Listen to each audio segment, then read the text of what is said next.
The Grand Assembly Hall of Galactic Station Harmony gleamed with polished bioluminescent coral, its curved walls pulsing with soft blue light that complemented the natural photosynthetic aura of the assembled delegates.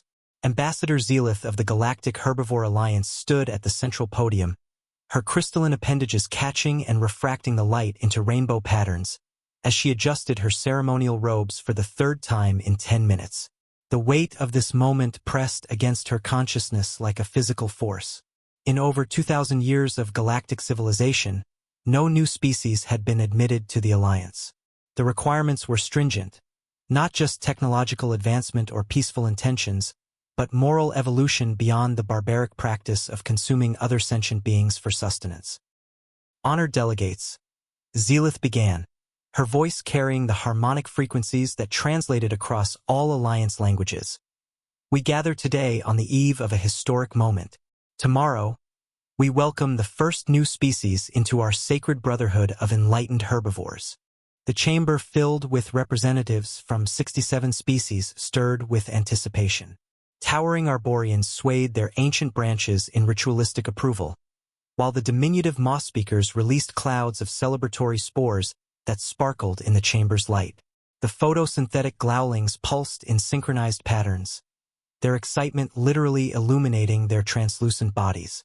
According to the comprehensive xenobiological reports compiled by our finest scientists over the past solar cycle, Zealith continued, humanity represents a remarkable evolutionary achievement. They have transcended their primitive origins as omnivorous hunter-gatherers and achieved complete dietary enlightenment. Elder Vashkorin of the Verdanian collective rose from his rooted position, his bark-like skin creaking audibly as ancient growth rings expanded with emotion. Ambassador Zealith, if I may address the assembly? His voice rustled like wind through autumn leaves.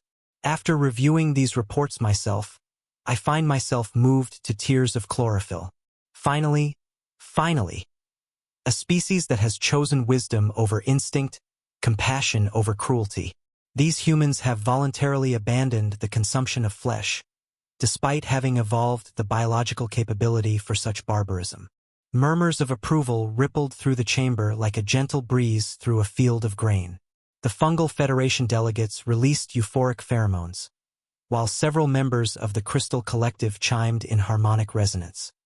Their representative, Dr. Marcus Webb, comes with impeccable credentials, Zealith announced, consulting her bioluminescent data pad. A diplomat, scientist, and philosopher who has written extensively on human ethical evolution. His transmission specifically stated, and I quote, "Humanity has recognized that consuming other creatures is morally inconsistent with our values of peace and harmony. This is precisely the enlightened thinking we seek in our Alliance members." High above in the station's observation deck, hidden behind one-way photonic barriers, a very different kind of observer watched the proceedings with predatory interest. Captain Crix of the Soren Empire stood motionless, his reptilian features carved from living stone, yellow eyes unblinking as they tracked the movements below. His people, along with dozens of other carnivorous species, had been exiled from civilized space for millennia, branded as monsters for their refusal to abandon their natural diet. Crix's nostrils flared slightly, testing the recycled air of the observation deck. Something about this entire situation felt wrong to his finely tuned predator instincts. In his experience, prey animals that claimed to be predators were usually lying. But predators claiming to be prey? That was either the most elaborate deception in galactic history, or these humans were about to provide the most entertaining diplomatic disaster he'd witnessed in centuries. His comm device buzzed with an encrypted message from his intelligence network. Human supply ships detected carrying unmarked cargo containers. Contents unknown but heavily refrigerated. Captain Crix smiled, revealing rows of razor-sharp teeth. "Interesting," he rumbled quietly to himself. "Very interesting indeed." The docking bay of Alliance Station Harmony had been decorated for the historic occasion with cascading vines of bioluminescent flowers and crystalline wind chimes that sang haunting melodies as the artificial atmosphere cycled through the chamber. Representatives from dozens of herbivorous species had gathered to witness humanity's first steps into their peaceful coalition. Their various forms of communication, rustling leaves, pulsing lights, harmonic frequencies, creating a symphony of anticipation. Dr. Marcus Webb emerged from the sleek human transport vessel with the practiced confidence of a seasoned diplomat, though privately he was calculating exactly how many protein bars he'd need to survive the next few days on what he diplomatically referred to as rabbit food. His salt and pepper beard was neatly trimmed, his earth-blue diplomatic uniform pressed to perfection, and his smile carried just the right mixture of humility and excitement. Behind him, his carefully selected team descended the boarding ramp with varying degrees of enthusiasm. Lieutenant Riley Thompson, a decorated military officer whose idea of vegetables was the lettuce on her burger, had spent the entire 3-week journey practicing phrases like delightful photosynthesis and wonderful chlorophyll flavors. Her stomach had been growling for the past 4 hours. Despite the emergency rations of nuts and dried fruits they'd been forced to consume during their final approach. Engineer Jackson Martinez, a robust man whose grandmother's tamales were legendary throughout the Sol system, kept mentally cataloging all the alien species present and trying not to think about whether any of them might taste good barbecued. His engineering mind automatically assessed protein content and marbling potential before he caught himself and focused on their technological capabilities instead. Communications Officer Emma Foster brought up the rear, her diplomatic training warring with her carnivorous cravings as she observed the various life forms. As a former chef turned xenolinguist, she found herself professionally curious about alien cuisine while desperately craving her mother's pot roast. "Welcome, Dr. Webb and honored delegation," Ambassador Zelith announced, her crystalline form refracting the docking bay's light into spectacular patterns. "We are deeply moved to witness this historic moment, the first human footsteps into Alliance space." Marcus bowed with practiced diplomacy, though his nose twitched slightly at the overwhelming scent of plant matter and photosynthetic byproducts that filled the station's atmosphere. "Ambassador Zelith, the honor belongs entirely to us. Humanity has long dreamed of joining a coalition dedicated to peace, harmony, and respect for all sentient life." As they processed through the gleaming bio-corridors of the station, a parade of curious aliens gathered to observe the newcomers. The photosynthetic glowlings pulsed with welcoming patterns of soft green and gold light, their translucent bodies beautiful but somehow making Marcus think of mood rings. The mushroom collective released clouds of greeting spores that smelled disturbingly like the shiitake mushrooms his wife used to sauté with garlic and butter. Elder Barkhart of the Arborian delegation approached with ceremonial slowness, his massive tree-like form requiring several minutes to complete what humans would consider a simple walk. Ancient Bark groaned as he bent his canopy in a gesture of respect. "Dr. Webb, your species' moral evolution inspires us all. Tell us, how did humanity overcome the barbaric urge to consume the flesh of innocent creatures?" Marcus felt his team tense behind him, and he cleared his throat diplomatically. "Well, Elder Barkhart, we came to understand that true civilization requires us to transcend our baser instincts. We recognized that consuming other life forms was incompatible with our commitment to universal peace and compassion." Lieutenant Thompson's stomach chose that moment to growl audibly, a sound that caused several nearby aliens to flutter in alarm, mistaking it for some kind of predatory vocalization. She quickly coughed to cover the noise, though it sounded suspiciously like someone saying, "Steak." "Fascinating," whispered a member of the chlorophyll collective to its companion, gesturing toward the humans with a leaf appendage. "Their dental structure is remarkably diverse for herbivores. Those canine teeth seem almost predatory." Emma Foster caught the comment and smoothly interjected, "Those are actually evolutionary remnants from our ancestors. We call them wisdom teeth now, because they remind us of the wisdom we've gained in choosing a peaceful path." The lie came so naturally that she almost believed it herself. The central plaza of Alliance Station Harmony had been transformed into a magnificent cultural bazaar that stretched across 3 levels of the station's core. Floating platforms connected by bridges of crystallized starlight displayed the finest achievements of herbivorous civilization. The air itself seemed alive with a symphony of scents, sweet pollens from the nectar worlds, earthy mushroom spores from the fungal federation, and the clean, green smell of fresh photosynthesis that the Alliance members found intoxicating. Each species had constructed elaborate pavilions showcasing their greatest culinary traditions. The Verdanians had grown an entire miniature forest for their display, complete with bark strip delicacies, seasoned with morning dew collected from 17 different star systems. Their presentation included a living demonstration of how they harvested nutrients directly through their root systems, a process they called communion with the cosmic soil. The photosynthetic growlings had created a dazzling light show around their energy crystal buffet, where visitors could absorb pure stellar radiation converted into edible light matter. The crystals dissolved on the tongue like candy while providing complete nutritional sustenance, each one programmed with the light signature of different stars, some tasting like the warm gold of a G-type star, others carrying the sharp silver bite of a white dwarf. The Fungal Federation's contribution resembled an alien garden party, with bioluminescent mushrooms of impossible colors growing from floating soil pods. Some pulsed with rhythm like alien hearts, others chimed with musical tones when touched, and a few released spores that created temporary euphoric hallucinations of dancing through cosmic forests. And here we have humanity's contribution to our grand feast, announced Ambassador Zelith with considerable ceremony, gesturing toward the human delegation's notably modest display. Compared to the elaborate alien presentations, the human booth looked almost embarrassingly simple.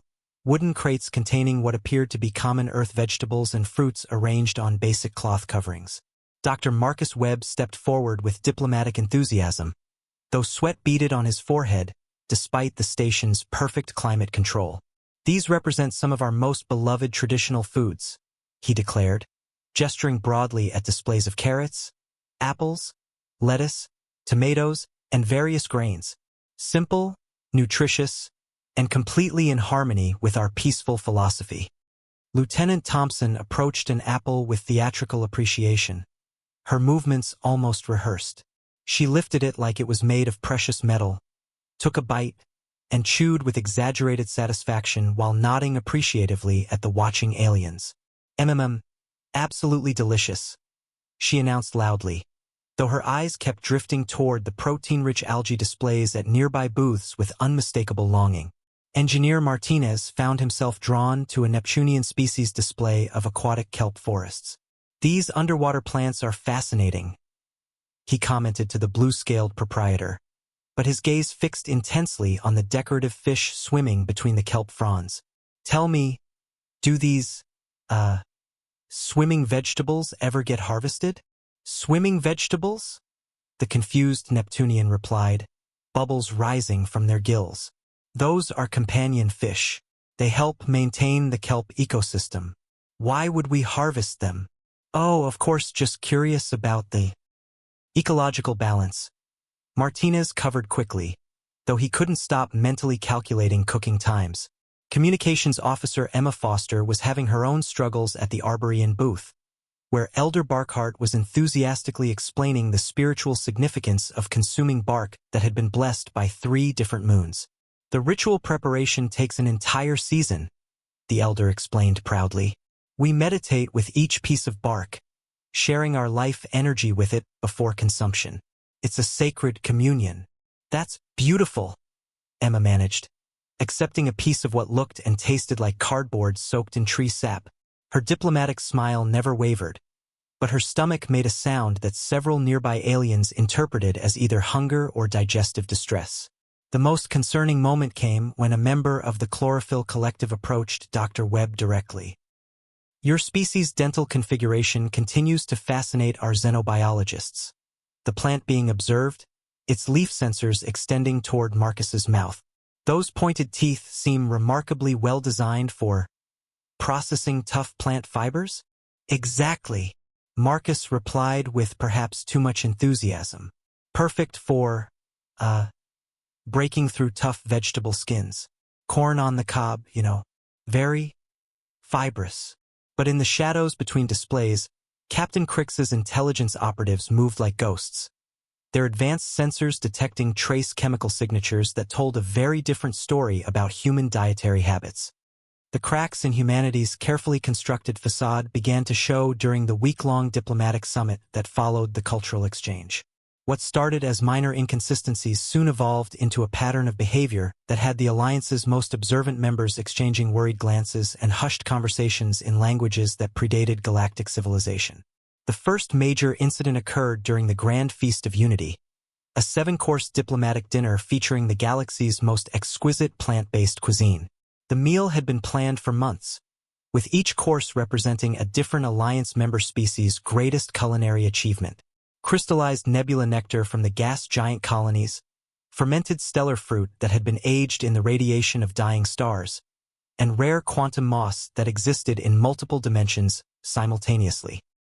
While the alien delegates consumed their meals with reverent appreciation, the human delegation displayed what could only be described as profound disinterest.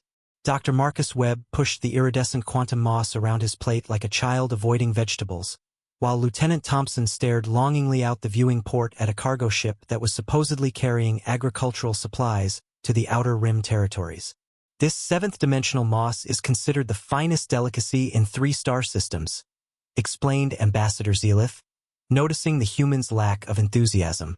It provides not only complete nutrition, but also temporary enlightenment experiences.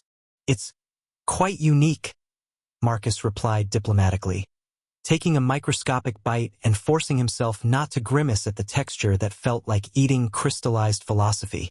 But it was Lieutenant Thompson's behavior that raised the most eyebrows, or equivalent sensory appendages. During a tour of the station's agricultural biodomes, she had stopped in front of an exhibit featuring Neptunian livestock, aquatic creatures that the amphibious species kept for companionship and emotional support, similar to how humans might keep dogs or cats. "These coral swimmers are absolutely beautiful," she had murmured, pressing her face against the transparent aluminum barrier. Her eyes tracked the graceful movements of the fish-like creatures with an intensity that made the Neptunian caretaker uncomfortable. "They look so tender. Gentle. So gentle and peaceful. Lieutenant Thompson seems very interested in our companion animals," the caretaker had mentioned to Ambassador Zelith later. She kept asking about their diet, their exercise routines, and something about optimal harvesting age. When I explained they weren't harvested but rather lived as beloved family members until natural death, she seemed genuinely confused. Engineer Martinez had his own concerning moment in the hydroponic laboratories, where he'd been caught examining the station's emergency food reserves with suspicious expertise. "These protein synthesis vats are fascinating," he'd told the Fungal Federation technician. "But where do you store the emergency meat? For situations where plant-based nutrition might be insufficient." The technician's mycelium network had literally recoiled in horror. "Emergency meat? We don't understand. What possible emergency could require consuming flesh?" "Well, extreme survival situations? Long-term space travel? Surely you have contingency plans for when vegetables aren't available." The most damaging incident involved communications officer Emma Foster, whose linguistic training had betrayed her during a casual conversation with members of the Translation Guild. She'd been discussing Earth languages when she accidentally let slip several idioms that painted a very different picture of human dietary habits. "Oh yes, we have many colorful expressions," she'd explained cheerfully, like bringing home the bacon, or having a beef with someone, or the best thing since sliced bread. Though that last one is actually about plants, so it counts. "Bacon?" inquired a guild linguist whose specialized organs could detect semantic inconsistencies across 17 different communication methods. "What is this bacon you speak of bringing home?" Emma's face had gone pale as she realized her mistake. "Oh, it's a type of plant, a very meaty plant, from the bacon tree. Very rare. Mostly extinct now, which is why we stopped harvesting them." The linguist's translation matrix had nearly overloaded trying to process the concept of a meaty plant from a bacon tree. But the final straw came when station security detected an unauthorized transmission from the human quarters to Earth. The message, which had been accidentally broadcast on an open frequency due to a technical malfunction in their communications equipment, contained a desperate plea. "Mission Control, this is Foster. Emergency ration request denied by customs. Repeat, No jerky, no dried meat, no protein bars with actual protein. Team morale at critical levels. Martinez caught trying to synthesize hamburger from quantum moss. Thompson attempted to negotiate trading agreement with Neptunians for just one small fish. Nobody would miss it. Webb stress eating so many vegetables he's starting to photosynthesize. Request immediate supply drop or extraction. We can't keep this up much longer. The transmission had been intercepted by no fewer than 47 different Alliance monitoring stations. Within hours, emergency sessions were being called across the Alliance. In the shadowy depths of the station's observation decks, Captain Crix smiled his predatory smile as his intelligence network forwarded him complete recordings of every suspicious incident. "Oh, this is going to be entertaining," he rumbled, his claws drumming against the viewfinder controls. Very entertaining indeed. The signing ceremony was to be held in the Alliance's most sacred chamber, the Hall of Eternal Growth, where the first seeds of galactic peace had been planted over 2 millennia ago. Living walls of interconnected root systems from 1,000 worlds created a natural amphitheater, while bioluminescent flowers provided soft, reverent lighting that pulsed in rhythm with the collective heartbeat of assembled delegates. The atmosphere was electric with anticipation. This moment would mark the first expansion of the Galactic Herbivore Alliance in recorded history. Representatives from every member species had traveled vast distances to witness humanity's formal induction into their peaceful brotherhood. Ancient Arborians who had taken root for the ceremony centuries ago swayed in the artificial breeze, while photosynthetic growlings created cascading patterns of celebratory light that resembled falling stars. Dr. Marcus Webb sat at the center of the magnificent crescent-shaped table, carved from a single piece of fossilized world tree. The covenant of herbivorous unity lay before him, its bio-parchment inscribed with luminous inks that shifted and flowed like living calligraphy. Around him, delegates representing 67 species arranged themselves according to protocols established before humans had discovered fire. Ambassador Zelith stood at the ceremonial podium, her crystalline form refracting the chamber's sacred light into rainbow benedictions across the gathered assembly. Today marks not just an expansion of our alliance, but validation of our fundamental belief that all intelligent species can evolve beyond primitive barbarism toward enlightened compassion. Elder Barkhart's massive canopy rustled with emotion as sap tears of joy leaked from his ancient bark. To witness a species voluntarily abandon the consumption of flesh in favor of peaceful coexistence. This is the greatest gift the cosmos has bestowed upon us in generations. The ceremony had proceeded flawlessly through the traditional rituals, the sharing of sacred pollens, the recitation of the photosynthetic prayers, and the communion with universal chlorophyll. Marcus had navigated each ritual with diplomatic grace, despite privately wondering if he was developing some kind of vitamin deficiency from the past week of enforced vegetarianism. "Before we sign this historic covenant," announced Ambassador Zelith, her voice carrying harmonic frequencies that translated across all languages simultaneously, "let us share in the most fundamental act of our civilization, the peaceful consumption of the cosmos's bounty. Let us break bread together, as a symbol of our unity in rejecting violence." The chamber fell into reverent silence. This was the most sacred moment of any alliance gathering, the communal meal that symbolized their shared commitment to nonviolence. "Of course," Marcus replied automatically, his hand moving toward his personal lunchbox with the practiced ease of someone who had been carrying the same thermal container for 15 years. "I brought something special from Earth to share with everyone." The assembled delegates leaned forward with genuine excitement, their various sensory organs focusing intently on the human representative. Some activated recording devices to capture this historic first taste of authentic human cuisine. Translation matrices hummed to life, ready to convert whatever exotic earth vegetables Marcus might reveal into comprehensible dietary concepts. The ceremonial silence stretched like a held breath as Marcus's fingers found the familiar latches of his battered steel lunchbox. The same one his wife had packed for him every morning for 2 decades. The same one that had sustained him through countless diplomatic missions across human space. Click. The first latch opened with a metallic snap that echoed in the perfect acoustics of the chamber. Click. The second latch followed, and already the first wisps of aroma began to escape into the recycled atmosphere of the station. It was a smell unlike anything the herbivorous species had ever encountered, rich, complex, with undertones that triggered some deep, primal recognition in the oldest parts of their evolutionary memory. The scent molecules dispersed through the chamber's air circulation system like an olfactory alarm bell, carrying chemical signatures that herbivorous species had spent millions of years learning to associate with danger. Marcus lifted the lid completely, releasing the full aromatic assault of his lunch into the sacred chamber. Steam rose from a perfectly grilled ribeye steak, seared to medium-rare perfection and still warm from the thermal container's heating elements.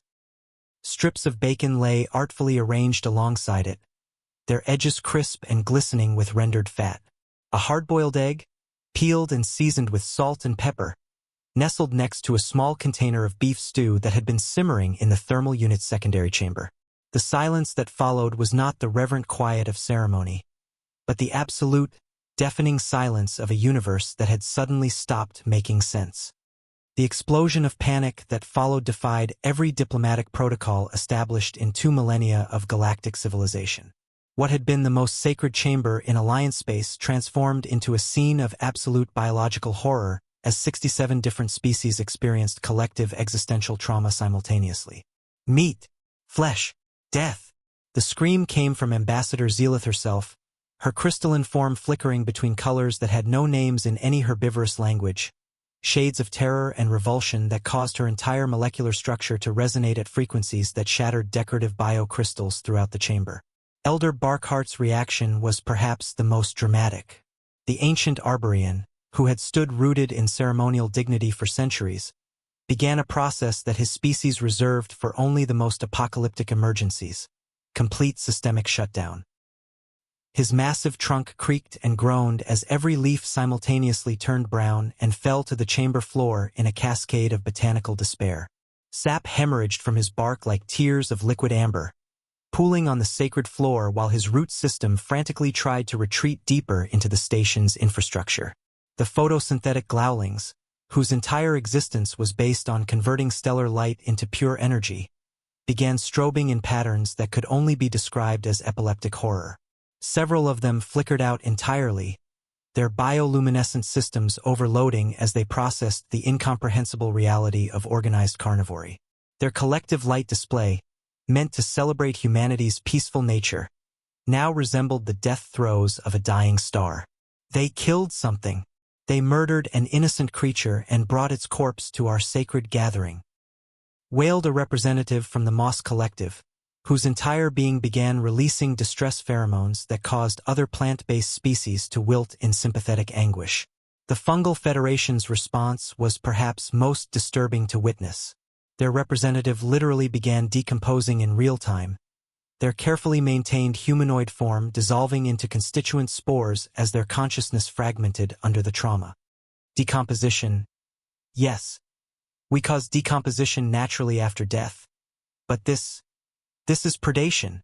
This is murder for consumption. Dr. Marcus Webb, caught mid-bite of his ribeye steak with a piece of perfectly seasoned beef halfway to his mouth, looked around at the pandemonium with the expression of a man who had just realized he'd walked into the wrong restaurant while holding a live grenade. "Wait, hold on," he said, carefully setting down his fork while bacon grease still glistened on his lips. "There seems to be some kind of misunderstanding here. It's just lunch. It's a cow. Well, it was a cow. Now it's steak. A cow!" Ambassador Zealith's shriek reached frequencies that caused the chamber's bioacoustic dampeners to overload. "You named the creature you murdered?" No, cow is what we call the species. This particular cow didn't have a name. Well, probably didn't. I mean, I didn't know this specific cow personally. The explanation was making things exponentially worse. Several smaller species had begun fainting in waves, their consciousness unable to process the casual nature of Marcus's carnivorous confession. Lieutenant Thompson, finally liberated from a week of dietary deception, pulled out her own lunch with the relief of a prisoner released from solitary confinement. "Oh, thank God," she breathed, unwrapping a turkey club sandwich with the reverence usually reserved for religious artifacts. "I was about to start gnawing on the furniture." Engineer Martinez and Communications Officer Foster followed suit, producing an arsenal of meat-based meals that they had been secretly carrying throughout their diplomatic mission. The aroma of pepperoni, chicken salad, roast beef, and something that might have been exotic jerky from Earth's outer colonies filled the chamber like an atmospheric weapon designed specifically to traumatize herbivores. But you told us you were peaceful plant eaters. Elder Barkhart managed to wheeze through his ongoing systemic collapse, his voice carrying the betrayal of every tree that had ever trusted humanity with photosynthesis.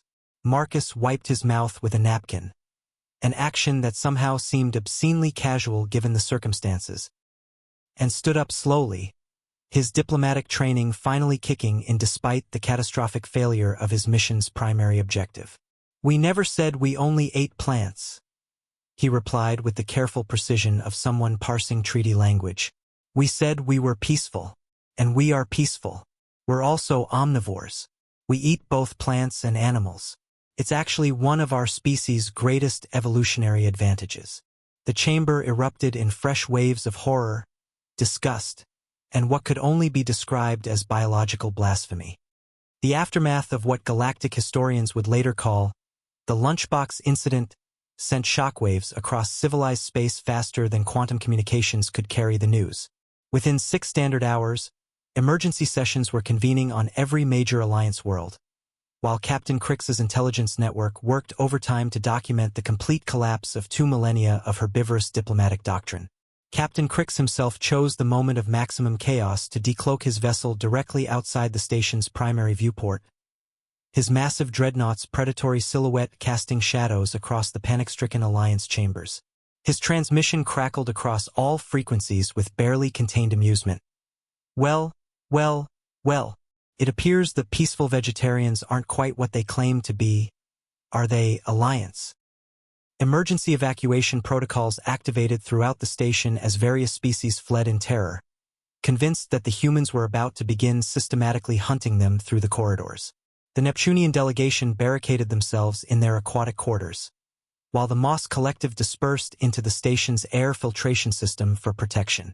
But Dr. Marcus Webb, standing amid the wreckage of galactic diplomacy with steak sauce still on his fingers, raised his hand for attention with the calm authority of someone who had spent 30 years navigating impossible diplomatic situations. "If I may request just one final hearing," he announced, his voice carrying over the cacophony of panic. "Before you classify humanity alongside the feared predator species and exile us to the outer darkness." Ambassador Zelith, her crystalline form still flickering with trauma-induced instability, managed to restore enough composure to grant this request. "Very well, Dr. Webb.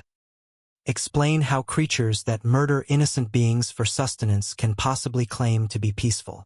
Marcus walked to the center of the chamber, stepping carefully around Elder Barkhart's fallen leaves and the scattered spores of the decomposed fungal representative. "Yes, we consume meat, but we also cultivate and protect. We've domesticated animals not just for food, but for companionship, labor, and emotional support. We have pets that we love like family members. Dogs, cats, birds that we would risk our lives to protect. Yet you still kill," accused a Verdanian survivor who had managed not to faint. "Yes, we do, but we also preserve. We've brought dozens of species back from the brink of extinction. We've created nature preserves spanning entire continents. We've developed sustainable farming techniques that work with natural ecosystems rather than destroying them." Lieutenant Thompson stepped forward, emboldened by finally being able to speak honestly. "On Earth, predators and prey evolve together in balance. Wolves don't hunt because they're evil. They hunt because it strengthens the deer herds by removing the sick and weak. Lions don't kill because they hate zebras. They kill because it maintains the ecological balance that allows both species to thrive." "But you have choice," Elder Barkhart protested weakly, his voice rustling like dying autumn leaves. "You've evolved beyond mere instinct. Have we?" Marcus asked thoughtfully. "Or have we learned to balance our instincts with our intelligence? We choose to eat meat, yes, but we also choose to treat our food sources ethically. We develop humane farming practices. We research cellular agriculture to grow meat without animal suffering. We're working toward a future where we can satisfy our biological needs while minimizing harm. Communications Officer Emma Foster, no longer bound by dietary deception, added, "We also choose to eat plants sustainably. We've developed crop rotation, soil conservation, and agricultural techniques that actually improve ecosystems rather than depleting them." Engineer Martinez pulled up holographic displays showing Earth's biodiversity statistics. Humanity has become the galaxy's most effective conservation species. We've restored entire ecosystems, reintroduced endangered species to the wild, and developed technologies that allow us to feed billions while maintaining environmental balance. The debate that followed lasted for weeks, with representatives arriving from across the galaxy to witness this unprecedented challenge to the fundamental assumptions of galactic civilization. Some species demanded humanity's immediate exile. Others, particularly those from the contested border regions where they had encountered Soren raiders, quietly admitted they had always wondered if pure pacifism was truly the optimal survival strategy. But the real breakthrough came when Captain Crix himself requested permission to address the Alliance, something that hadn't happened in over 1,000 years. "I've spent centuries watching your Alliance from the outside," he announced, his predatory features stern but not hostile. "You've created a civilization based on the assumption that dietary choice determines moral worth. But what if you're wrong? What if the key isn't what you eat, but how you treat others who eat differently?" The result was something unprecedented in galactic history: the formation of the Galactic Ecological Balance Federation, an organization that included herbivores, omnivores, and even reformed carnivorous species willing to adopt ethical hunting practices and contribute to galactic conservation efforts. Dr. Marcus Webb was elected as the Federation's first director of interspecies understanding, though he never did finish that famous steak sandwich. It was preserved in the Galactic Museum of Diplomatic Incidents, displayed next to a plaque reading, "The meal that changed the galaxy." But perhaps the real victory was simpler. The new Federation's cafeteria served both salads and sandwiches, accommodating every dietary preference in the galaxy. After all, in a universe of infinite diversity, there should be room for everyone at the table, even if they occasionally disagree about what should be on the menu. Author's note: this HFY story explores themes of dietary diversity, cultural assumptions, and how different species might view human omnivorous nature in a galaxy dominated by herbivorous civilizations. The humor comes from the culture clash and the dramatic revelation of something humans consider perfectly normal, eating meat, in a context where it's considered horrifying.